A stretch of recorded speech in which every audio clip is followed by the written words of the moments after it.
Hello दोस्तों, Awadhesh academy पर आपका स्वागत है।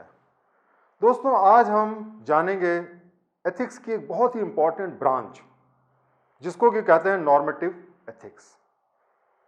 ये जो नॉर्मेटिव एथिक्स होता है ये आपको बताता है कि जब आप ऐसी सिचुएशन में हो जहाँ पे एक एथिकल डायलेमा हो, आपको समझ में ना आए कि ये करें कि वो करें, तो ऐसी सिचुएशन में हमको क्या करना चाहिए। जैसे कि मान लिया आप कहीं पे हैं और आपके सामने एक बच्चा भागता हुआ जाता है और किसी पेड़ के पीछे छुप जाता है। उसके बाद में कुछ डकैत या कुछ क्रिमिनल्स लोग आते हैं जो उस बच्चे को किडनैप करना चाहते हैं या उस बच्चे को मारना चाहते हैं। वो आपसे पूछते हैं कि तुमने इस बच्चे को देखा यहाँ से भाग के जाते हुए, कहाँ छुपा हुआ है बताओगे। अब आप दुविधा में फंस जाते हैं। एक तरफ आप सच बोलना चाहते हैं क्योंकि सच बोलना सबसे बड़ा धर्म है, और दूसरी तरफ आप ये भी सोचते हैं कि अगर मैंने सच बोल दिया तो उस बच्चे की जान जो है वो चली जाएगी। अब ऐसी सिचुएशन में हम क्या करें? और इस तरीके की सिचुएशन हम अक्सर फेस करते हैं जब हमें नहीं समझ में आता कि हम ये करें या वो करें, और इस दुविधा में हमें क्या करना चाहिए ये हमें सिखाता है नॉर्मेटिव एथिक्स। तो नॉर्मेटिव एथिक्स जो है ये डिस्क्रिप्टिव नहीं है, ये एथिक्स की डेफिनेशंस के बारे में बात नहीं करता। ये बात करता है कि हम एक सिचुएशन में, एक पर्टिकुलर सिचुएशन में, एक दुविधा में हमें क्या करना चाहिए। तो आज हम इस नॉर्मेटिव एथिक्स के बारे में सीखेंगे। देखिए, ब्रॉडली जो है वो 4 टाइप के नॉर्मेटिव एथिक्स माने जाते हैं। वैसे तो मैं आपको बताऊं, हर फिलोसोफर की एक अपनी थ्योरी है और अक्सर 2 फिलोसोफर की थ्योरी मैच नहीं करती है, लेकिन फिर भी हम अगर ब्रॉडली देखें तो हम ये जो नॉर्मेटिव एथिक्स है उसको 4 टाइप्स में डिवाइड कर सकते हैं, 4 पार्ट में डिवाइड कर सकते हैं। सबसे पहला जो होता है वो कहते हैं हम उसको वर्च्यू एथिक्स। ये जो एथिक्स है इसको एरिस्टोटल ने और थॉमस एक्विनस जैसे फिलोसोफर्स ने सपोर्ट किया। इसका देखिए क्या मतलब होता है। अब देखिए, आप जैसे फिल्म देखते हैं, एक फिल्म में आप देखते हैं कि एक हीरो है जो कभी तो वो डकैत का रोल करता है, कभी वो मारता है, कभी वो बड़ा काइंड आदमी रहता है, कभी वो झूठ बोलता है, कभी वो सच बोलता है। तो ऐसे बहुत सारे वो काम करता है, लेकिन फिर भी हम तालियां बजाते हैं, हम खुश होते हैं, क्योंकि हम जानते हैं कि वो जो भी कर रहा है वो सबके भले के लिए कर रहा है। उसमें उसका कोई व्यक्तिगत स्वार्थ नहीं है, वो अपनी जान देने तक को तैयार है। तो यही बात जो है ये एरिस्टोटल ने कही कि सबसे इंपॉर्टेंट चीज देखिए क्या होती है एथिक्स में, कि आदमी दिल से क्या है, क्या वो आदमी अच्छा आदमी है। क्योंकि अगर आप अच्छे आदमी हैं तो आप जो भी काम करेंगे, चाहे आप झूठ बोलेंगे, चाहे आप किसी की जान लेंगे, यहाँ तक कि आप जब चोरी भी करेंगे तो उसके पहले आपका मकसद होगा अच्छा, और वो काम आपका होगा एथिकल। तो ये जो थ्योरी है इसको कहते हैं हम वर्च्यू एथिक्स। इसका मतलब ये होता है कि अगर आप अच्छे आदमी हैं तो आपका हर एक्शन अच्छा है, और अगर आप बुरे आदमी हैं तो आप अच्छे एक्शंस को नहीं कर सकते। इस बात को जीसस क्राइस्ट ने भी बाइबल में कहा हुआ है। उन्होंने बहुत ही क्लियरली कहा है कि एक अच्छा पेड़ है वो कभी बुरा फल नहीं देगा, और एक जो बुरा पेड़ है उसमें कभी अच्छे फल नहीं आ सकते, क्योंकि हम पेड़ को अच्छा या बुरा कहते हैं उसके फलों के द्वारा।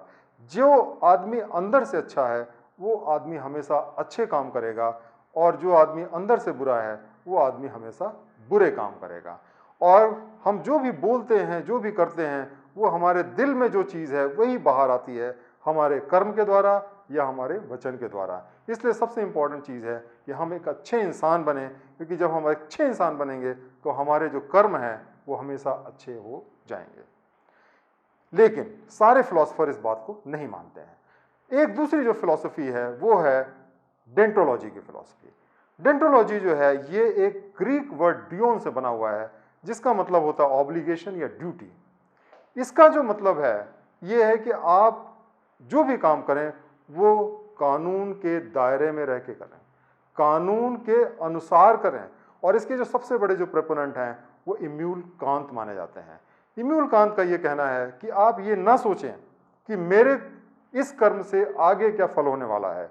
मैं अगर सच बोलता हूं उससे किसी का फायदा हो या किसी का नुकसान हो, ये मटेरियल नहीं है। ये इंपॉर्टेंट है कि मुझे सच बोलना है, और इसीलिए आपको सच बोलना चाहिए, क्योंकि ये कानून संगत है और यही धर्म संगत है। एक ब्यूरोक्रेट जो होता है, एक जो सिविल सर्वेंट होता है, उसके लिए ये प्रिंसिपल बहुत ज़रूरी है, क्योंकि जो एक सिविल सर्वेंट होता है उसको हमेशा कानून का पालन करना चाहिए, क्योंकि अगर उसने ही कानून तोड़ना शुरू कर दिया तो फिर कानून का पालन कौन करेगा। अक्सर आप देखेंगे कि लोग ऐसे लोगों की बड़ाई करते हैं जो कि इनकाउंटर करते हैं, फॉल्स इनकाउंटर करते हैं, या कानून के दायरे से बाहर जा करके लोगों का भला करना चाहते हैं। तो ये लोग कई बार बहुत पॉपुलर हो जाते हैं, लेकिन आप देखेंगे कि ये ज़्यादा दिन तक सर्वाइव नहीं कर सकते, क्योंकि अगर आप बुरे रास्ते पे चल के सही चीज़ों को पाते हैं तो आपका रास्ता सही नहीं कहा जा सकता। और यही देखिए डेंटोलॉजी का प्रिंसिपल है कि आपको हमेशा कानून के हिसाब से, रूल के हिसाब से ज़िंदगी में काम करना चाहिए। लेकिन दोस्तों, फिलॉसफी के अंदर कोई भी चीज़ ऐसी नहीं है कि जिसमें आप कहें कि बिल्कुल यही सही है। इसके ठीक विपरीत जो है, जो दूसरी फिलॉसफी है, उसको हम कहते हैं कॉन्सिक्वेंशलिज्म या टेलोलॉजी। ये जो टेलोलॉजी है, जैसे टेलीस्कोप होता है जिससे हम दूर की चीज़ दिखाई देते हैं, उसी तरीके से जो इसकी ओरिजिन है, इसका वर्ड है टेलोस, ग्रीक वर्ड से आता है। इसका मतलब होता है एंड, गोल या पर्पस। कहने का मतलब ये है कि आपका एक्शन जो है वो एथिकल तब होगा जबकि आपके एक्शन के द्वारा जो रिजल्ट आएगा, जो फल आएगा, वो अच्छा होगा।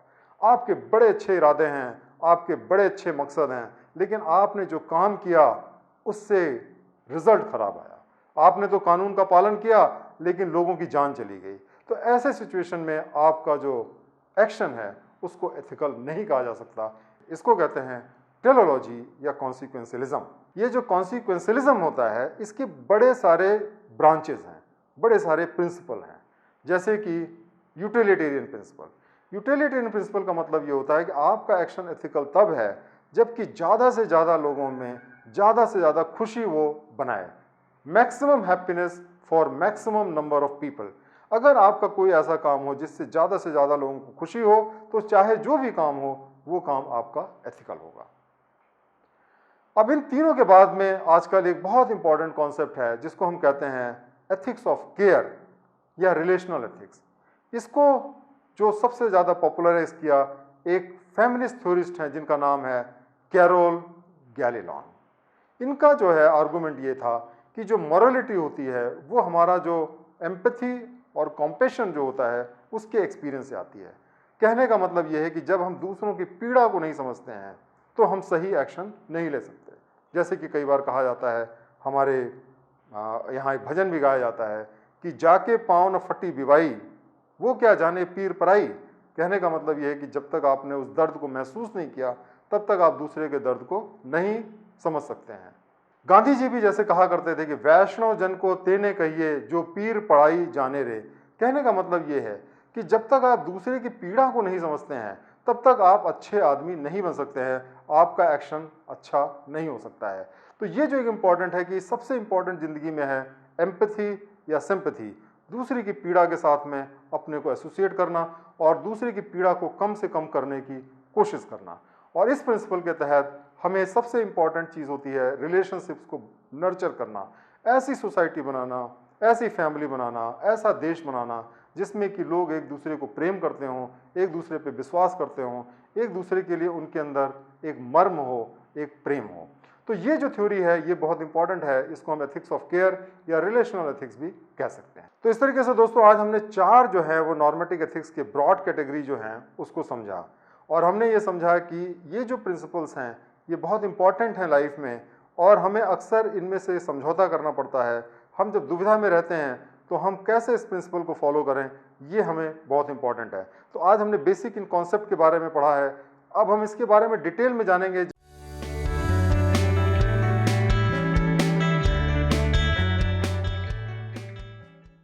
दोस्तों पिछले लेसन में हमने जाना था अलग अलग नॉर्मेटिव प्रिंसिपल्स के बारे में, और उसमें हमने डेंटोलॉजी प्रिंसिपल्स को भी डिस्कस किया था। आज हम जानेंगे कि डेंटोलॉजी प्रिंसिपल्स जो हैं वो कितने टाइप के होते हैं। तो सबसे पहले हम याद करते हैं कि हमने डेंटोलॉजी के बारे में क्या सीखा था। हमने ये जाना कि डेंटोलॉजी जो है ये ग्रीक शब्द से बना हुआ है। पहला शब्द है डियोन जिसका मतलब होता है ड्यूटी, और दूसरा शब्द है लोगोस जिसका मतलब होता है रीज़न या तर्क। इसका मतलब डेंटोलॉजी का मतलब क्या हुआ? डेंटोलॉजी का मतलब ये हुआ कि कोई भी एक्शन जो है वो मॉरल तब होता है अगर हम उसको एक यूनिवर्सल ड्यूटी बना दें। मतलब कि उसको अगर दुनिया में सब लोग फॉलो करें तो जो है उसको हम मॉरल कह सकते हैं। जैसे कि अगर हम बात करें 2 रूल्स की कि हमेशा सच बोलो, हमेशा झूठ बोलो, तो हम हमेशा झूठ बोलो जो है उसको एक यूनिवर्सल लॉ नहीं बना सकते।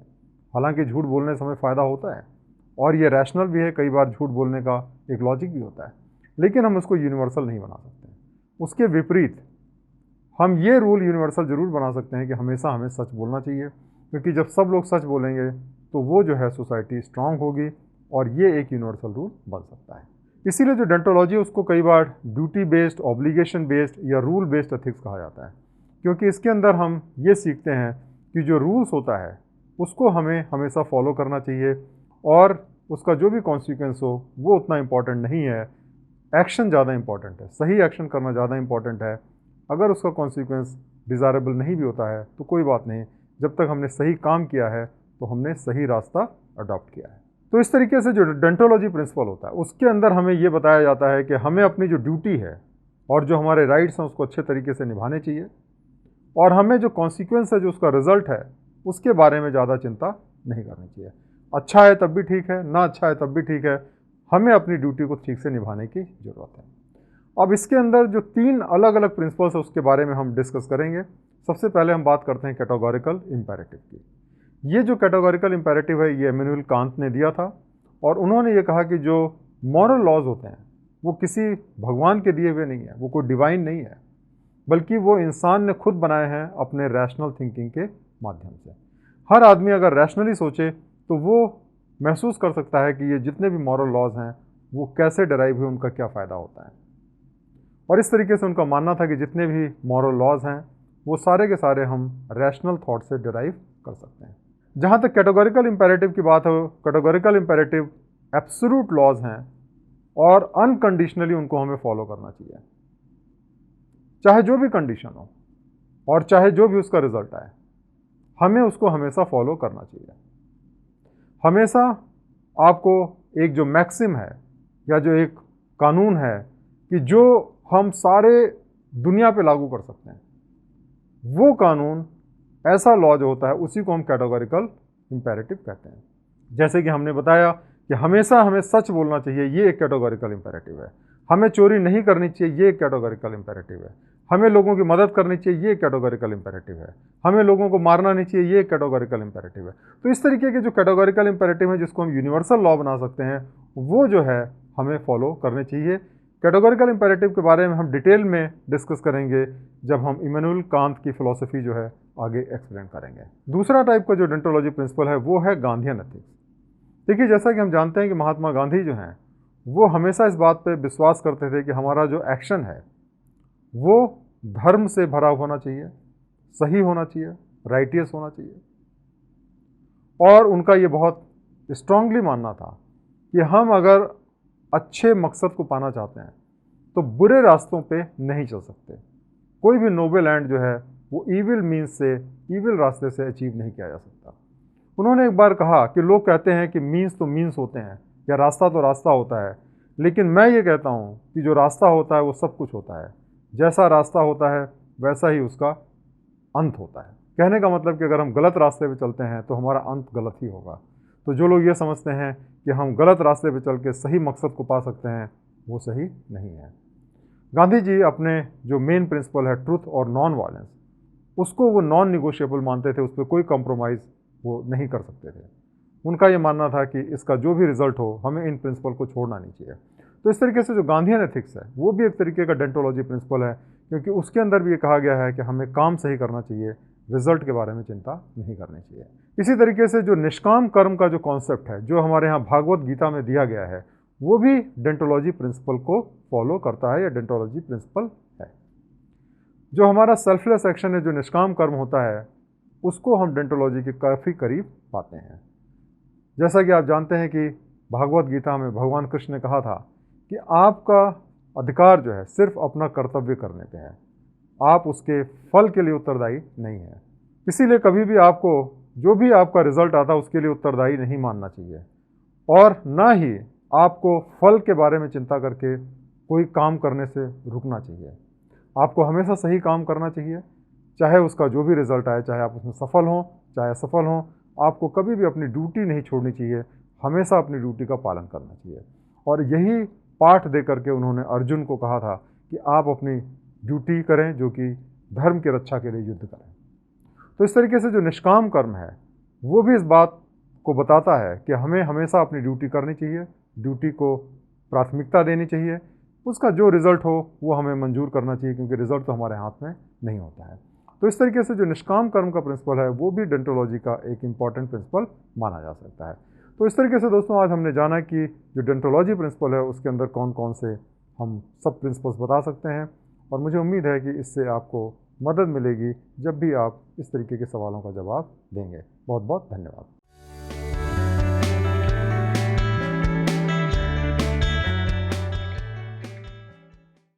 दोस्तों आज हम जानेंगे इमैनुअल कांत के बारे में, जो कि एरिस्टोटल के बाद में सबसे इन्फ्लुएंशियल और महान फिलोसोफर माने जाते हैं।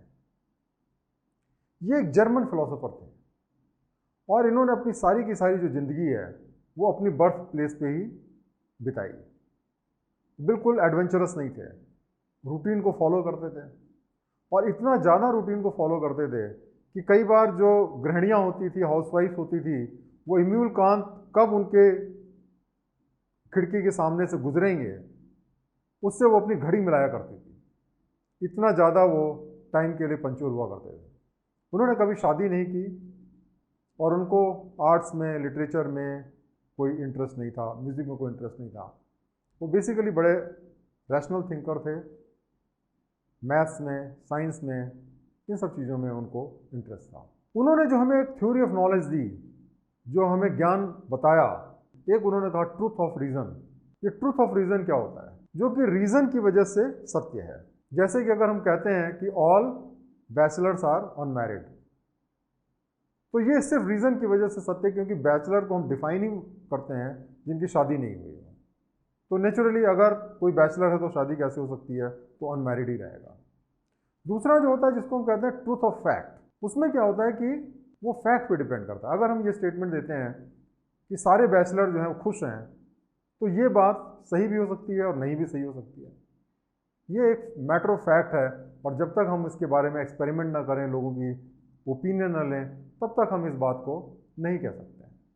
और इसको जो है इन्होंने कहा कि जो पहली चीज़ है ट्रूथ ऑफ रीज़न, उसको उन्होंने कहा एनालिटिकल प्रोपोजिशन, क्योंकि एनालिसिस से वो बात आती है। और जो ट्रूथ ऑफ फैक्ट है वो बेसिकली सिंथेटिक प्रोपोजिशन है, क्योंकि ये एक्सपीरियंस से चीज़ आती है। अब हम जानते हैं इमैनुअल कांत जो है उन्होंने जो प्रियोरी नॉलेज दिया और पोस्टेरी नॉलेज, इसका इन्होंने कॉन्सेप्ट दिया। प्रियोरी नॉलेज देखिए क्या चीज़ होती है कि जो बेसिकली रीजनिंग के हिसाब से आती है। जैसे आप देखेंगे बहुत से लोग डिबेट करते रहते हैं कि साहब इंडिया में अगर डिक्टेटरशिप हो जाए तो इंडिया बहुत तेज़ी से ग्रो कर सकता है। कोई कहेगा साहब यहाँ पे अगर हम चाइना की तरफ सोशलिज्म ले आएँ तो बहुत अच्छा ग्रो कर सकता है। वो उसमें बहुत सारी आपको थ्योरीज दे सकते हैं। तो ये चीज़ें जो हैं वो एनालिसिस पे डिपेंड है, और इसको हम कहते हैं प्रियोरी नॉलेज। पोस्टीरियर नॉलेज जो होती है वो डिपेंड करती है एक्सपीरियंस के बेसिस पे। जैसे कि अगर किसी कंट्री में अगर कम्युनिज्म है और आपने देखा कि साहब 100 कंट्री में कम्युनिज्म है और किन कंट्री में सक्सीड किया, किस कंट्रीज़ में नहीं सक्सीड किया, उसके बेसिस पे अगर आप कंक्लूजन ड्रॉ करेंगे तो वो बेसिकली पोस्टीरियर नॉलेज होगी या सिंथेटिक प्रोपोजिशन होगा, क्योंकि वो एक्सपीरियंस पे बेस्ड है। अब आप देखिए थ्योरी के हिसाब से जो डेमोक्रेसी है, ये जनतंत्र है, इससे बेहतरीन सरकार क्या हो सकती है? हर आदमी अपना अपना राजा स्वयं बनाए, लेकिन आप देखिए किस तरीके के लोगों को हम लोग इलेक्शन में जिताते हैं, और डेमोक्रेसी हमारे देश में कैसे काम कर रही है। तो इसका मतलब ये नहीं है कि कोई चीज़ थ्योरी में अगर आपने प्रूफ कर दिया तो वो एक्चुअल लाइफ में वो सत्य होगी। तो उनका जो कहना था कांत का कि कोई भी जो थ्योरी है जब तक वो प्रैक्टिकल उसका शेप नहीं होता, वो रियलिटी में काम नहीं करती, उसका कोई मायने नहीं है। कांत के समय में दो स्कूल ऑफ थॉट हुआ करते थे, एक होता है एम्पिरिसिज्म और दूसरा था रैशनलिज्म। जो एम्पिरिसिज्म थॉट था वो कहता है साहब कि बिना एक्सपीरियंस के आप कुछ भी नहीं निकाल सकते। हर चीज़ एक्सपीरियंस, एक्सपेरिमेंट पे डिपेंड करता है। हमारा जो दिमाग एक क्लीन स्लेट की तरह है और इसमें एक्सपीरियंस लिखता है अपने हाथ से, तो जिसका जैसा एक्सपीरियंस होता है उसकी वजह से स्वभाव हो जाता है, उसकी वजह से सोच हो जाती है। दूसरा जो होता है उनको कहते थे रैशनलिज्म। वो ये कहते थे साहब कि हमारी जो है हर चीज़ हम अपने रीजनिंग से डिराइव करते हैं। और हमारा एक नेचर होता है, उसके हिसाब से हमारी रीजनिंग होती है। तो अगर मान लिया कि एक ही परिवार में दो भाई हैं, दोनों एक ही तरीके से बड़े होते हैं, लेकिन दोनों के सोचने का नज़रिया अलग होता है, भले ही उनका सेम एक्सपीरियंस हो, क्योंकि वो हर चीज़ को इंटरप्रेट अलग तरीके से करते हैं। अब जैसे मैं आपको एक एग्जांपल देता हूँ कि दो सेल्समैन थे, उनको अफ्रीका में भेजा गया कि भाई देखो वहाँ पे जूते की क्या मार्केट है, शूज़ की क्या मार्केट है, क्योंकि वो कंपनी जो बनाती थी वो जूते बनाती थी। अब दोनों सेल्समैन आए, उन्होंने रिपोर्ट किया। पहले सेल्समैन ने कहा कि अफ्रीका में जूतों की कोई मार्केट नहीं है, क्योंकि वहाँ पे मैंने किसी आदमी को जूते पहने नहीं देखा। दूसरे आदमी ने कहा कि अफ्रीका में जूतों की बड़ी ज़बरदस्त मार्केट है, क्योंकि मैंने वहाँ पे किसी को जूते पहनते नहीं देखा। देखिए, दोनों ने एग्जैक्टली सेम चीज़ ऑब्जर्व की, लेकिन कंक्लूजन जो ड्रॉ किया बिल्कुल अपोजिट। पहले वाले ने ये सोचा कि क्योंकि कोई जूता नहीं पहनता है तो जूता हम बेचेंगे कैसे, लेकिन दूसरे वाले ने सोचा कि जूता चूँकि कोई नहीं पहनता है तो कितने लोगों को जूतों की ज़रूरत है, अगर हम उन्हें कन्विंस करा दें कि आप जूता पहने तो हम कितनी बड़ी मार्केट क्रिएट कर सकते हैं। तो लॉजिक से आप दोनों चीज़ें प्रूव कर सकते हैं कि मार्केट है कि नहीं है, लेकिन असली में चीज़ें प्रूफ होंगी एक्सपीरियंस से। तब पता चलेगा कि पहला वाला सही है या दूसरा वाला सही है। तो उन्होंने इस बात को कहा कि बिना एक्सपीरियंस जो है उसका कोई मतलब नहीं है। कुछ लोग ये सोचते हैं कि जो हम देखते हैं वही सत्य है और उसी को हमें विश्वास करना चाहिए। You believe what you see. But Kant का ये भी कहना था, जो रैशनलिस्ट होते हैं उनका ये भी कहना था कि एक्चुअली जो हम देखते हैं वो हमारे थॉट पे डिपेंड करता है, मतलब you see what you believe. तो एक ही event depending upon your thought, depending upon rationality अलग अलग नजर आती है। तो कांत ने बेसिकली कहा कि इन दोनों को जोड़ने की जरूरत है। ना तो रीजन अपने में परफेक्ट है और ना आपका एक्सपीरियंस अपने में परफेक्ट है। एक्सपीरियंस हम सेंसेस से करते हैं, रीजन हम अपने दिमाग से सोचते हैं, और जब ये दोनों चीज़ें एक दूसरे के साथ में मैच करती हैं तब जाकर के कॉन्सेप्ट डेवलप होते हैं, तब जाकर के ज्ञान डेवलप होता है। और इसीलिए उन्होंने कहा कि our knowledge begins with experience, there is no doubt about it. जब तक हम किसी चीज़ को एक्सपीरियंस ना करें ज़िंदगी में, तब तक नॉलेज का कोई मतलब नहीं है। तो इस तरीके से उन्होंने हमें सिखाया कि किस तरीके से हम नॉलेज को और रैशनैलिटी को, मतलब हमारे जो रीज़न है और जो लाइफ एक्सपीरियंस है, उनको जोड़ने की ज़रूरत है। जब वो एक दूसरे के साथ में जुड़ेंगे तभी जो है असली ज्ञान क्रिएट होता है। और प्योर थ्योरी के हिसाब से अगर हम कोई भी चीज़ करेंगे तो वो सही नहीं होगी। दूसरा उनका जो सबसे बड़ा कॉन्ट्रीब्यूशन है वो रहा है मॉरल लॉज के बारे में। देखिए, हम मॉरल लॉ के बारे में सोचते हैं कि ये ईश्वर की देन है। हमारे कुरान में लिखा है, बाइबल में लिखा है, गीता में लिखा है, हमेशा हमें सच बोलना चाहिए, चोरी नहीं करनी चाहिए, इस तरीके की बहुत सारी बातें लिखी रहती है। हम समझते हैं कि ये लॉ भगवान ने बनाया है। इसके बारे में कांत ने कहा कि नहीं, ये सारे जो लॉज हैं ये हमने खुद बनाए हैं, इंसान ने बनाए हैं। इंसान के पास वो शक्ति है, वो थिंकिंग है कि वो ऐसे लॉ बना सकता है जिससे एक बेटर सोसाइटी बनाई जा सके। और ये मॉरल लॉज जो हैं वो डिवाइन नहीं है, इंसान के बनाए हुए हैं, ईश्वरी नहीं है। इन्होंने हमें जो एक थ्योरी दी जिसको कि हम कहते हैं डेंटोलॉजिकल थ्योरी। डेंटोलॉजिकल थ्योरी के बारे में हम समझते हैं, देखिए आपने कोई काम किया, बड़े अच्छे इरादे से किया, सही काम किया, सच बोला, लेकिन किसी का नुकसान हो गया उससे, तो क्या हमें सच नहीं बोलना चाहिए? और अगर हमने झूठ बोला, किसी का फ़ायदा हो गया, तो क्या हमें झूठ बोलना चाहिए? ये बड़ी दुविधा में हम होते हैं। कांत ने कहा कि नहीं, हमें जो सही काम है उसको एक ड्यूटी की तरह से करना चाहिए, चाहे उसका कुछ भी कॉन्सिक्वेंस हो। सच बोलने से किसी का नुकसान हो या फ़ायदा हो, इससे फ़र्क नहीं पड़ता है। तो हम कैसे जाने कि सच बोलना अच्छा है कि झूठ बोलना अच्छा है? इसके लिए उन्होंने एक जो कॉन्सेप्ट दिया कैटेगोरिकल इंपेरेटिव का, जिसको कि हम आपको समझाएंगे। ये कैटेगोरिकल इंपेरेटिव क्या होता है, इसको समझने के लिए हम आपको बताएंगे इंपेरेटिव क्या होता है। इंपेरेटिव का देखिए मतलब ये होता है कि जो एक कोई कमांड हो जिसको कि आपको फॉलो करना हो। ये दो तरीके के होते हैं, होता है हाइपोथेटिकल इंपेरेटिव और दूसरा होता है कैटेगोरिकल इंपेरेटिव। हाइपोथेटिकल इंपेरेटिव का मतलब यह है कि वो कंडीशनल इंपेरेटिव है या कंडीशनल कमांड है। जैसे कि अगर आप मेडिकल कॉलेज में एडमिशन लेना चाहते हैं तो आपको बायोलॉजी पढ़नी पड़ेगी, तो ये यूनिवर्सली एप्लीकेबल नहीं है, क्योंकि अगर आप मेडिकल कॉलेज में नहीं जाना चाहते तो बायोलॉजी पढ़ने की जरूरत नहीं है। उसी तरीके से कमांड होगा इफ़ यू आर हंग्री, आपको भूख लगी है तो खाना खा लो। अब अगर आपको भूख नहीं लगी हुई है तो खाना खाने की भी जरूरत नहीं है, तो ये भी यूनिवर्सली एप्लीकेबल नहीं होगा कि सबको खाना खाना है। इसके विपरीत दूसरे जो इंपेरेटिव्स होते हैं जिसको हम कहते हैं कैटेगोरिकल इंपेरेटिव। कैटेगोरिकल इंपेरेटिव का देखिए मतलब ये होता है कि कोई ऐसा लॉ जिसको कि सबको फॉलो करना चाहिए, जैसे कि अपना टैक्स हम पे करें, टैक्स की चोरी ना करें, ये जो है कैटेगोरिकल इंपेरेटिव। चाहे आपको उससे फ़ायदा हो या नुकसान हो, क्योंकि अगर लोग टैक्स नहीं देंगे तो देश कैसे चलेगा। उसी तरीके से डोंट किल पीपल, ये कैटेगोरिकल इंपेरेटिव है, क्योंकि हम इसको यूनिवर्सली लागू कर सकते हैं, सबके ऊपर लागू कर सकते हैं। अगर सब लोगों ने एक दूसरे को मारना शुरू किया तो सोसाइटी कैसे सस्टेन करेगी। इसलिए ये कैटेगोरिकल इंपेरेटिव है, क्योंकि ये सबको फॉलो करना चाहिए, यूनिवर्सली फॉलो करना चाहिए।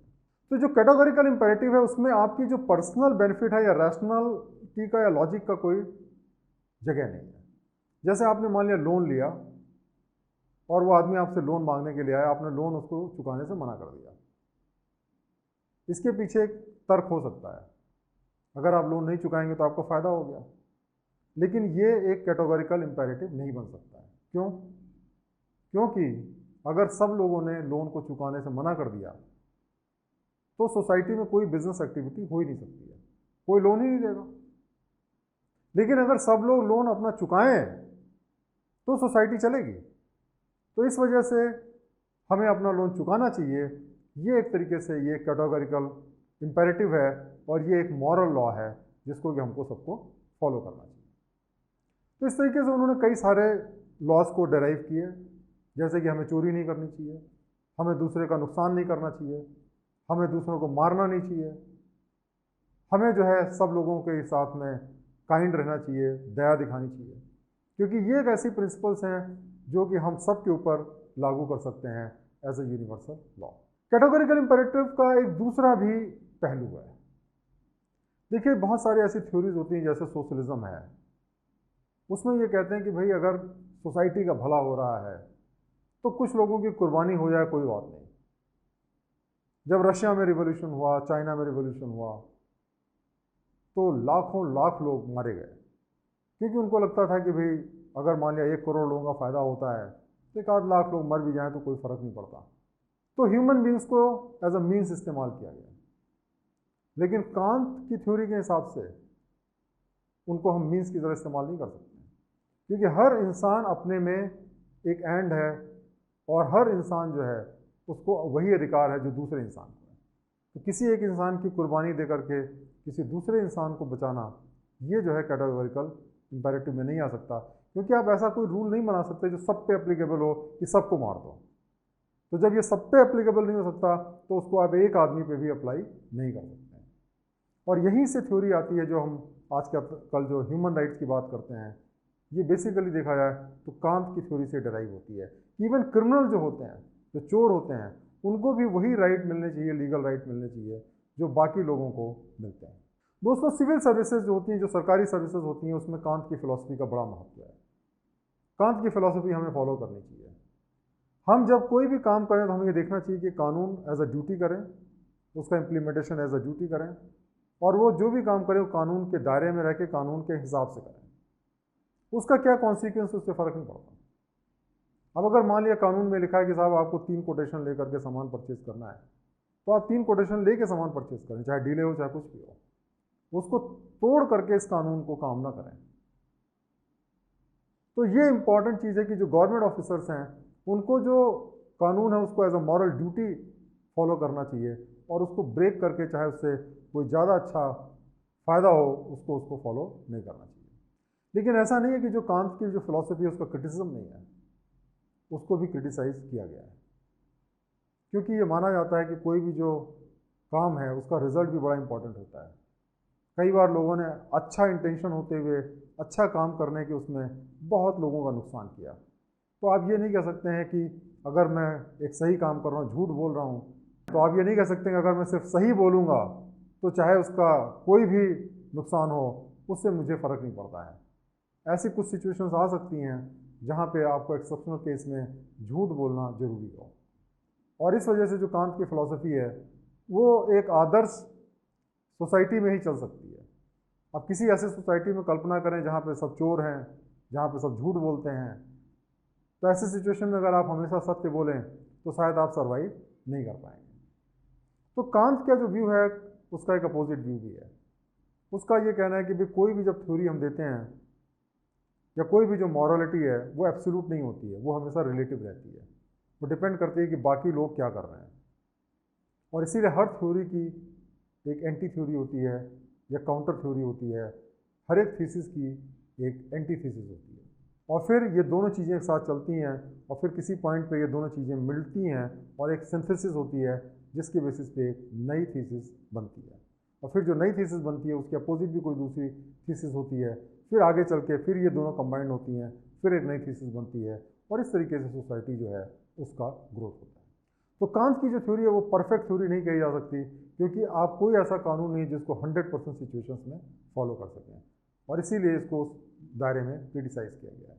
लेकिन फिर भी जो कांत ने हमें सिखाया कि हम जो दुनिया के जो कानून हैं, जो मॉरल लॉज हैं, उसको हम खुद डिराइव कर सकते हैं, वो ईश्वरीय नहीं है और एक्सपीरियंस के बिना किसी थ्योरी का कोई महत्व नहीं है। क्रिटिक्स ऑफ प्योर रीज़न जो है वो सर्वाइव नहीं कर सकता है। ये जो चीज़ें उन्होंने सिखाई उसका बहुत बड़ा सोसाइटी पे इम्पैक्ट हुआ और सोसाइटी को ट्रांसफॉर्म करने में, एक मॉडर्न सोसाइटी बनाने में उन्होंने काफ़ी इम्पॉर्टेंट रोल अदा किया। Thank you very much.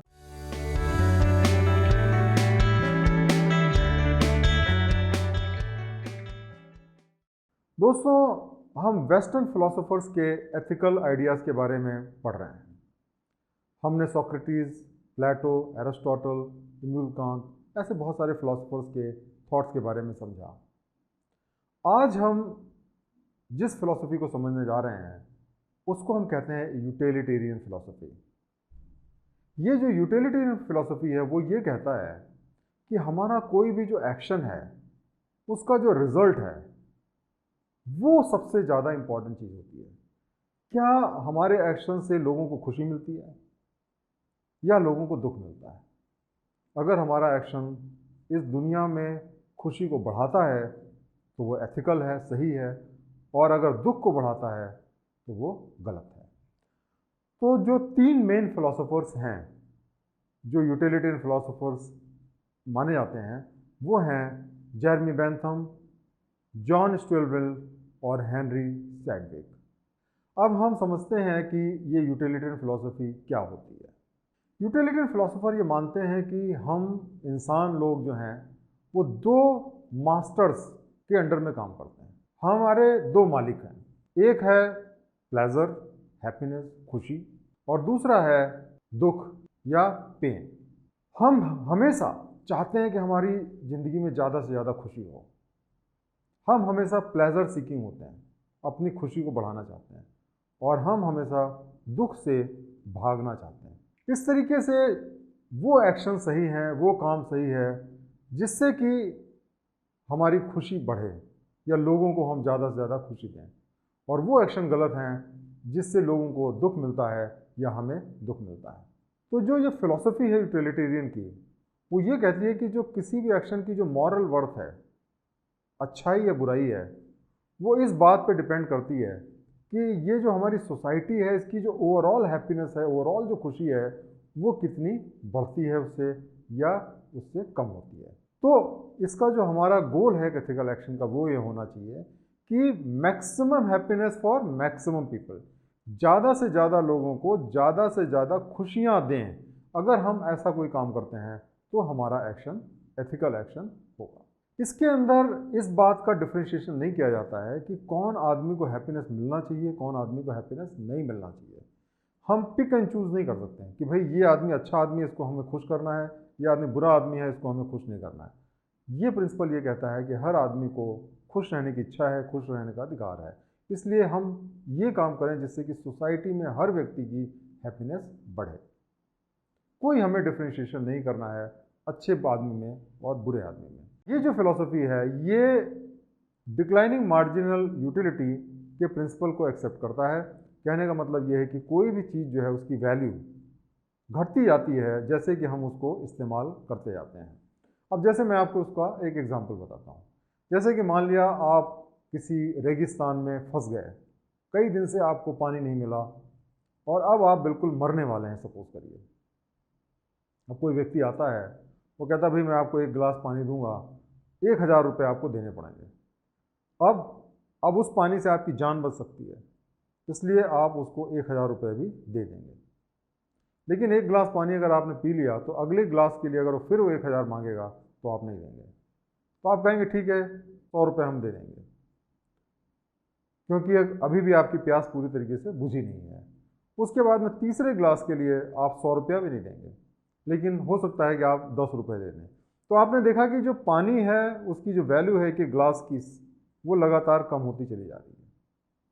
और अगर आपको और पानी ऑफर किया जाए और पानी ऑफर किया जाए तो ऐसी सिचुएशन आ सकती है कि आपको वो 1000 रुपया दे और उसके बावजूद आप पानी ना पी सकें, क्योंकि आपका पेट अब पूरी तरीके से भर चुका है।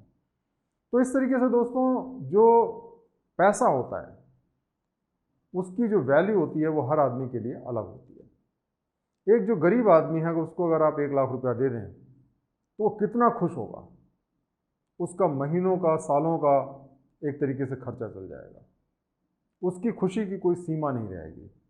लेकिन एक दूसरा व्यक्ति है जिसके पास में 100 करोड़ रुपया है, उसको अगर 1 लाख रुपया दे दें आप तो उसकी खुशी पे कोई खास फर्क नहीं पड़ेगा। तो इस तरीके से अगर हम ये चाहते हैं कि सोसाइटी में मैक्सिमम हैप्पीनेस हो तो हमें उन लोगों से पैसे लेने चाहिए जिनके पास बहुत ज़्यादा है और उन लोगों में बांटने चाहिए जिनके पास में बहुत कम है, और इस तरीके से उनकी हैप्पीनेस को बढ़ाया जा सकता है। इसी तरीके से ये प्रिंसिपल ये कहता है कि जिनके पास में बहुत ज़्यादा हैप्पीनेस है उनसे आप थोड़ी सी हैप्पीनेस लें और उन लोगों में डिस्ट्रीब्यूट करें जो बहुत ज़्यादा दुखी हैं, क्योंकि इससे हमारी सोसाइटी की हैप्पीनेस बढ़ेगी। तो इस तरीके से जो यूटिलिटेरियन प्रिंसिपल है ये इस बात को एक्सप्लेन करता है या जस्टिफाई करता है कि हमें टैक्स ले करके उसको गरीबों में बांटना चाहिए, बशर्ते कि जो भी हम टैक्स लें या जो भी पैसा हम अमीर लोगों से कलेक्ट करें ये उनके मर्जी के खिलाफ ना हो, ज़बरदस्ती ना हो, कानून के खिलाफ ना हो। अगर वो स्वयं इस बात को समझ जाएं कि हमारे पैसे से दूसरों को इतनी खुशी मिलती है और हमें बहुत कम उसका जो है दुख होता है, तो शायद वो स्वयं ही लोगों के बीच में पैसा बांटें। और ऐसा बहुत से लोग होंगे आप जानते हैं जो कि जब बहुत पैसा कमा लेते हैं तो वो एक पैसा शेयर करते हैं लोगों के साथ में, क्योंकि उससे दुनिया की खुशी बढ़ती है। जैसे बिल गेट्स वैसे एक एग्जाम्पल है। लेकिन ये जो यूटिलिटेरियन प्रिंसिपल है ये दो बहुत ही सिमिलर प्रिंसिपल से अलग है। एक प्रिंसिपल जिसको हम कहते हैं ईगोइज्म और दूसरा प्रिंसिपल जिसको हम कहते हैं एल्ट्रुइज्म। हम समझते हैं ये ईगोइज्म क्या होता है या स्वार्थ क्या होता है। ईगोइज्म का मतलब ये होता है कि जब हम अपने इंटरेस्ट को दूसरों के इंटरेस्ट से ज़्यादा महत्व देते हैं। कहने का मतलब ये है कि जब हम कोई काम करते हैं तो हम सबसे पहले ये देखते हैं भाई हमें इससे क्या फ़ायदा है। अगर हमें कोई फ़ायदा नहीं है तो हम उस काम को नहीं करते हैं। तो ये होता है ईगोइज्म या हमारा स्वार्थ का जो हमारा प्रिंसिपल है। तो यूटिलिटेरियन ये प्रिंसिपल नहीं है, क्योंकि इसमें स्वयं के इंटरेस्ट को और दूसरे के इंटरेस्ट को बराबर महत्व दिया जाता है। दूसरा होता है जिसको हम कहते हैं एल्ट्रुइज्म प्रिंसिपल। एल्ट्रुइज्म प्रिंसिपल का मतलब होता है निस्वार्थ। मतलब आप कोई काम करें तो सबसे पहले ये देखें कि भाई दूसरों का क्या फ़ायदा हो रहा है। जैसे कई माँ बाप होते हैं जो कि अपने बच्चों के इंटरेस्ट को अपने इंटरेस्ट से ज़्यादा रखते हैं। अगर उनके पास में मान लिया 100 रुपया है और उनकी कोई इच्छा है और बच्चों की कोई इच्छा है तो बच्चों की इच्छा वो पहले पूरी करते हैं, तो उसको हम कहते हैं एल्ट्रुइज्म, जब हम दूसरों के इंटरेस्ट को अपने इंटरेस्ट से ज़्यादा महत्व देते हैं। तो यूटिलिटेरियन एल्ट्रुइज्म भी नहीं है, क्योंकि यहाँ पर सबको बराबर का महत्व दिया जाता है। तो इसको आपको समझना है कि जो यूटिलिटेरियन प्रिंसिपल है इसमें सभी लोगों को बराबर खुशी पाने का अधिकार है और सबके सेटिस्फेक्शन को बराबर महत्व दिया जाता है। ये जो प्रिंसिपल है ये कोई बहुत थ्योरेटिकल प्रिंसिपल नहीं है, क्योंकि आप देखते हैं बहुत सारे लोग जैसे बिल गेट्स हो गए या बहुत सारे ऐसे सेठ साहूकार लोग होते हैं जो पैसा कमाते हैं और लोगों में बांटते हैं। क्यों? तो इसको यूटिलिटेरियन फिलोसफर्स मानते हैं क्योंकि हम एक सोशल एनिमल हैं, हम सोसाइटी में जुड़े हुए हैं। तो जब हम दूसरों को खुशी देते हैं तो उससे हमें भी खुशी मिलती है।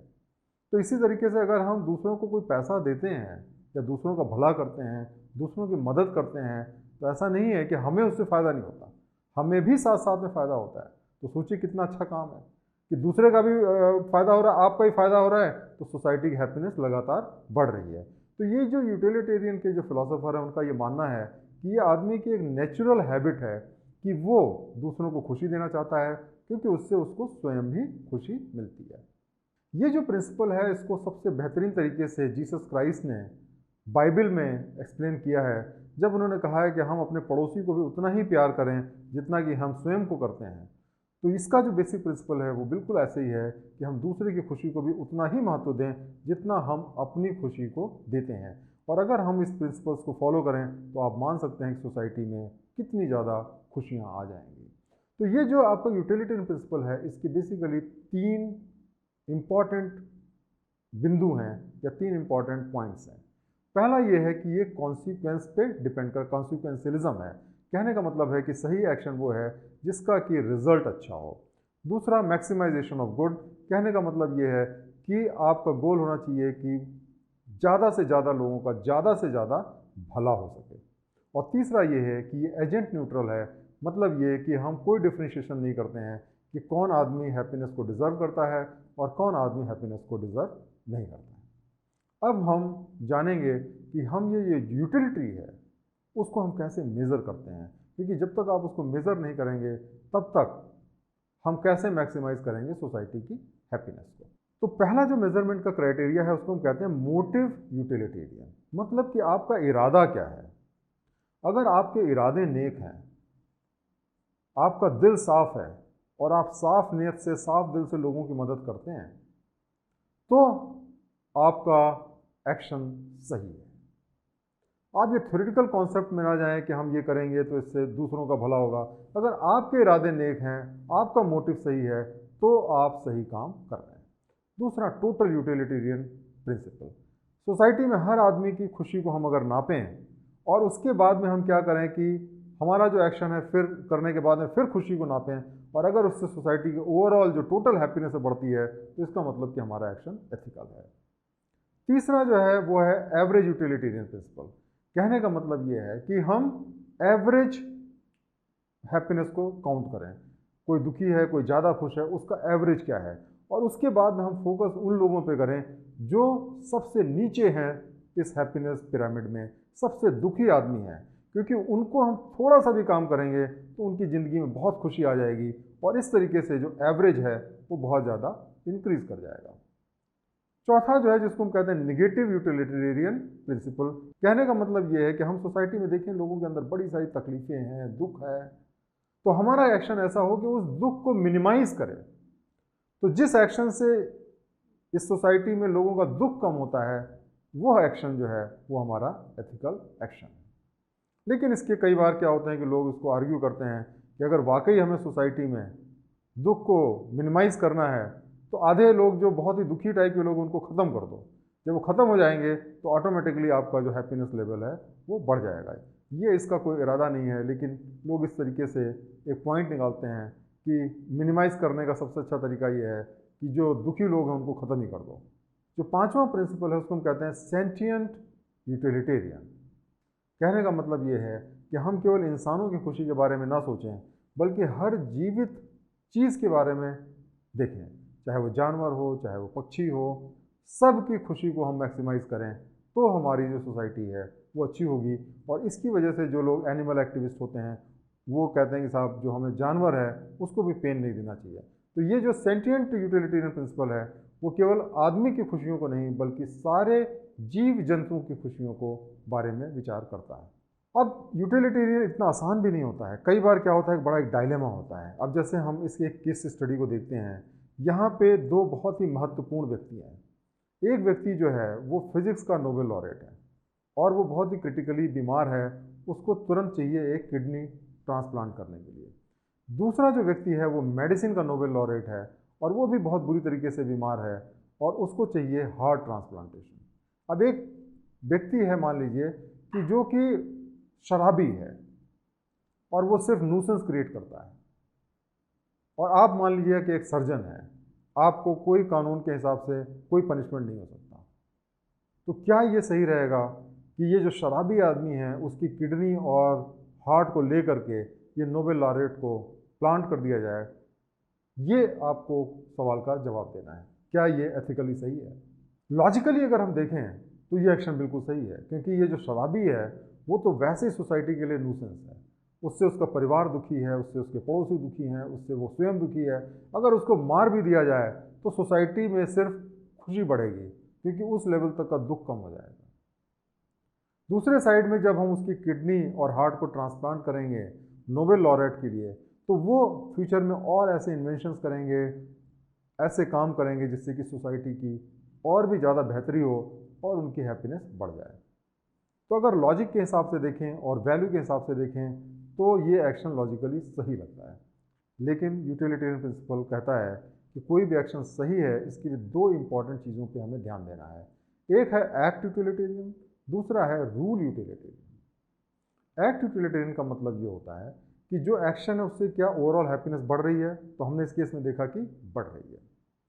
दूसरा है रूल यूटिलिटेरियन, उसका मतलब ये हुआ कि क्या ये जो रूल है उसको हम सब लोगों पे लागू कर सकते हैं और हर समय लागू कर सकते हैं? तो उसका जवाब है नहीं। अगर हम इस रूल को मान लिया एक लॉ बना दें, तो कोई भी शराबी आदमी है, कोई भी आदमी जिसकी वैल्यू कम हो, उसको आप मार करके उसके अंगों को ले करके दूसरे ऐसे आदमी को दे दें जो कि सोसाइटी के लिए फ़ायदेमंद है, तो ऐसी सोसाइटी तो सर्वाइव नहीं कर सकती और ये रूल यूटिलिटेरियन जो है उसका वायलेशन हो जाता है। और इस तरीके से ये जो एक्शन है कि शराबी आदमी की किडनी और हार्ट को लेकर के ट्रांसप्लांट कर दें, ये एथिकल एक्शन नहीं माना जा सकता और सर्जन को ऐसा नहीं करना चाहिए। अब हम जानते हैं दो इम्पॉर्टेंट प्रिंसिपल्स जो कि एथिक्स में हमें हमेशा कई बार प्रॉब्लम क्रिएट करते हैं। एक प्रिंसिपल होता है जिसको हम कहते हैं टेलोलॉजिकल प्रिंसिपल और दूसरा प्रिंसिपल होता है जिसको हम कहते हैं डेंटोलॉजिकल प्रिंसिपल। डेंटोलॉजी जो शब्द है वो बना है डियोन, जिसका मतलब होता है ड्यूटी, और लोगोस जिसका मतलब होता है रीज़न।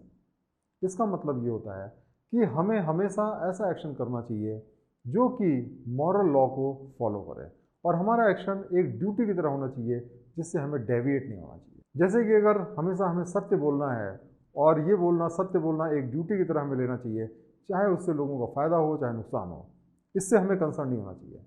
हमें ये नहीं देखना चाहिए कि हमारे सच बोलने से किसी का नुकसान हो रहा है इसलिए हम ना बोलें और झूठ बोलते हैं। नहीं, झूठ हमेशा बुरा है, सच हमेशा सही है, इसलिए हमेशा हमको सच बोलना चाहिए। ऐसा डेंटोलॉजिकल जो प्रिंसिपल है उनका मानना है। दूसरा प्रिंसिपल जिसको हम कहते हैं टेलोलॉजी प्रिंसिपल। टेलोलॉजी प्रिंसिपल बना हुआ है टेलोस, जिसका मतलब होता है एंड या दूर, और दूसरा होता है लोगोस जिसका मतलब होता है रीज़न। कहने का मतलब ये है कि हम इस प्रिंसिपल को अगर फॉलो करें तो हमेशा हमें ये देखना चाहिए कि हमारे जो काम है उसका रिजल्ट क्या है। अगर उसका रिजल्ट अच्छा है तो हम फॉलो करें, और रिजल्ट अगर उसका अच्छा नहीं है तो हम उसको ना फॉलो करें। ये जो टेलोलॉजी प्रिंसिपल है उसको मुख्य तौर से प्लेटो और यूटिलिटेरियन प्रिंसिपल के समतुल्य माना जाता है, और जो डेंटोलॉजी प्रिंसिपल है उसको कांत के फॉलोअर फॉलो करते हैं। तो ये जो टेलोलॉजिकल प्रिंसिपल है ये एक तरीके से कॉन्सिक्वेंशलिज्म है कि कॉन्सिक्वेंस क्या है, रिजल्ट क्या है, वो ज़्यादा महत्वपूर्ण है बजाय इसके कि एक्शन क्या है। दोस्तों, आपने देखा होगा कि जो हमारे पॉलिटिशियंस होते हैं और जो हमारे सिविल सर्वेंट्स होते हैं, दोनों कहने को तो पब्लिक सर्वेंट होते हैं, लेकिन दोनों के बीच में अक्सर बहुत कॉन्फ्लिक्ट होती है। ऐसा क्यों होता है? इसका मुख्य तौर पे कारण ये होता है कि जो पॉलिटिशियंस होते हैं वो टेलोलॉजिकल प्रिंसिपल को फॉलो करते हैं। वो हमेशा ये चाहते हैं कि ज़्यादा से ज़्यादा लोगों को ज़्यादा से ज़्यादा खुश कर सकें, क्योंकि उससे उनको ज़्यादा से ज़्यादा वोट मिलते हैं, और अल्टीमेटली उनका जो इलेक्शन होता है वो इस बात पर डिपेंड करता है कि उनको कितने वोट मिले, और इस वजह से वो ज़्यादा से ज़्यादा लोगों को ज़्यादा से ज़्यादा खुश करना चाहते हैं। इसके विपरीत जो सिविल सर्वेंट्स होते हैं उनको हमेशा कानून का पालन करना चाहिए, उनको डेंटोलॉजी प्रिंसिपल को फॉलो करना चाहिए, क्योंकि अगर उनका जो काम है वो कानून के विपरीत हुआ, कानून के अनुरूप नहीं हुआ, तो उससे उनको सज़ा मिल सकती है। और इसीलिए जो सिविल सर्वेंट्स होते हैं और जो पॉलिटिशियंस होते हैं उनके बीच में अक्सर कॉन्फ्लिक्ट होती रहती है। देखिए, जो सिविल सर्वेंट्स होते हैं उनका जो धर्म है वो ये है कि कानून का पालन किया जाए और कानून का पालन करवाया जाए। अगर इस प्रक्रिया में लोगों का नुकसान भी हो जाए तो उससे उनको फ़र्क नहीं पड़ता, उनको कानून के हिसाब से प्रोटेक्शन दिया जाता है। अब जैसे मान लिया कि कोई सिविल सर्वेंट है, उसने झुग्गी झोपड़ी तोड़वा दी। अब झुग्गी झोपड़ी तोड़वाने की वजह से क्या हुआ कि लोगों को बेघर कर दिया गया और जाड़े का मौसम है और उसमें से किसी की डेथ हो गई। तो क्या आप कह सकते हैं कि सिविल सर्वेंट जो है वो जिम्मेदार है उस डेथ के लिए? अगर यूटिलिटेरियन प्रिंसिपल के हिसाब से देखें तो सिविल सर्वेंट का काम गलत है, क्योंकि उससे सोसाइटी में अनहैप्पीनेस बढ़ी और एक व्यक्ति की जान भी चली गई। लेकिन जो डेंटोलॉजी प्रिंसिपल, उसके हिसाब से उसका एक्शन सही है, क्योंकि उसने जो भी काम किया वो उसने कानून के दायरे में रह के किया और कानून के हिसाब से किया। और इस वजह से जो उसका एक्शन है उसको जो है कानून के हिसाब से प्रोटेक्ट किया जाता है, क्योंकि अगर ऐसा ना हो तो शायद कोई भी सिविल सर्वेंट 100 बार सोचेगा कोई भी एक्शन ऐसा करने के लिए।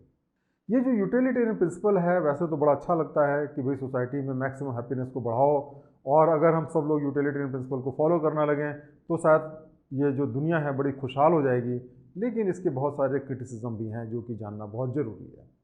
पहला क्रिटिसिज्म जो है यूटिलिटेरियन प्रिंसिपल का ये होता है कि इसमें डिस्ट्रीब्यूशन जो है उसको हम फेयर तरीके से नहीं करते हैं। हम ये नहीं देखते कि कौन आदमी डिज़र्विंग है, कौन आदमी डिज़र्विंग नहीं है। हम सिर्फ बांटना चाहते हैं। जैसे आपके पास पैसा हो और आप सबको बराबर बराबर बांट दें, या गरीब को सबको दे दें, चाहे वो चोर हो, डकैत हो, शराबी हो, जुआड़ी हो, तो आप देख सकते हैं कि आपका जो पैसा है उसका जो रिज़ल्ट है वो अलग अलग होगा। एक शराबी शायद उस पैसे को लेकर के और पिएगा, और बजाय इसके कि उसकी ज़िंदगी अच्छी हो और बुरी हो जाएगी। तो ये जो एक इसका बहुत बड़ा क्रिटिसिज्म है कि जो एजेंट न्यूट्रल है, कि हम डिफ्रेंशिएट नहीं करते, हर आदमी को हम खुश करने की कोशिश करते हैं, ये मॉरली करेक्ट नहीं है।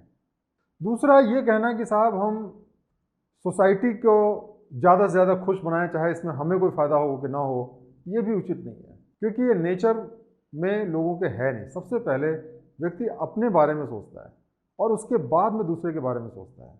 इसलिए ये सोचना कि वो अपने इंटरेस्ट को सबके इंटरेस्ट के बराबर रखेगा, ये उचित नहीं है, क्योंकि ऐसा हमारा नेचर नहीं है। दूसरा, जो खुशी होती है अलग अलग टाइप की होती है। कई लोगों को सांसारिक चीज़ों में खुशी मिलती है, इंद्रियों के सुख में खुशी मिलती है।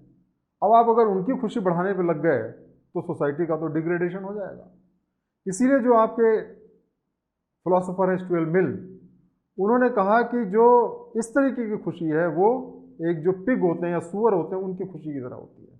It is not worthy of a human being. तो इसलिए आप अगर सब तरीके की खुशी के बारे में विचार करने लगे तो ऐसी बहुत सारी खुशियां हैं जो कि एक्चुअली शायद सोसाइटी में हमें उतनी ज़्यादा डिस्ट्रीब्यूट नहीं करनी चाहिए।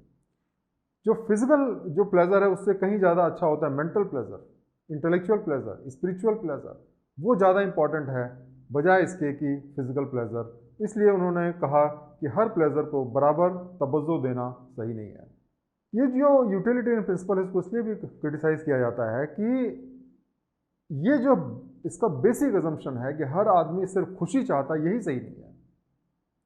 देखिए, हम अपने बच्चों के लिए, अपने परिवार के लिए, अपने दोस्तों के लिए हम कभी तकलीफ जब सहते हैं तो भी हमें बहुत एक सुख की अनुभूति होती है।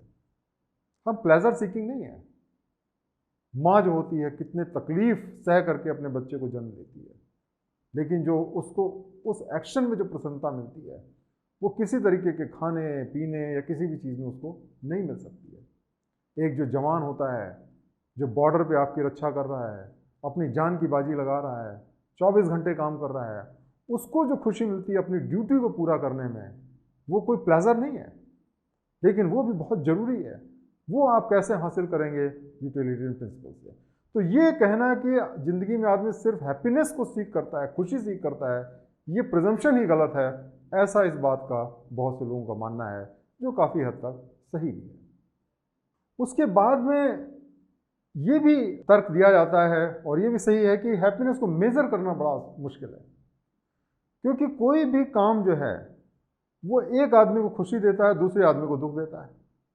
आप किसी आदमी को जिम भेज दीजिए तो एक आदमी होगा जिम जाके बड़ा खुश रहेगा, एक आदमी जिम जाके बड़ा दुखी रहेगा। कुछ आदमी जो हैं एक पर्टिकुलर खाने को देख करके बड़े लालायित हो जाते हैं, बड़े खुश होते हैं, वही खाना दूसरे आदमी को बिल्कुल पसंद नहीं होता है। तो इसी तरीके से जो ये खुशी है उसको मेज़र करना ही बड़ा मुश्किल काम है, ऐसा लोगों का मानना है, और ये सही भी है। आप कोई आदमी को कोई अच्छी न्यूज़ सुनाइए, वो खुश है, 10 मिनट बाद उससे आप मिलिए, उसका लेवल खुशी का कम हो जाएगा। तो खुशी को मेज़र कैसे किया जाए, इसका कोई ऑब्जेक्टिव क्राइटेरिया मेज़रमेंट का नहीं हो सकता। इसलिए ये जो मैक्सिमाइज़ करने की थ्योरी है, यही संभव नहीं है, क्योंकि जब आप हैप्पीनेस को मेज़र ही नहीं कर सकते तो आप कैसे उसको मैक्सिमाइज़ करेंगे। तो इस तरीके से दोस्तों आज हमने यूटिलिटेरियन प्रिंसिपल के बारे में समझा। हमने ये समझा कि हमारा जो काम है वो सिर्फ सही तब होता है जबकि उससे ज़्यादा लोगों को फ़ायदा हो, ज़्यादा से ज़्यादा लोगों का भला हो। हमारा गोल ये होना चाहिए कि इस दुनिया में हम ज़्यादा से ज़्यादा खुशी को पैदा करें, खुद भी खुश रहें, दूसरों को भी खुश रखें। बहुत बहुत धन्यवाद।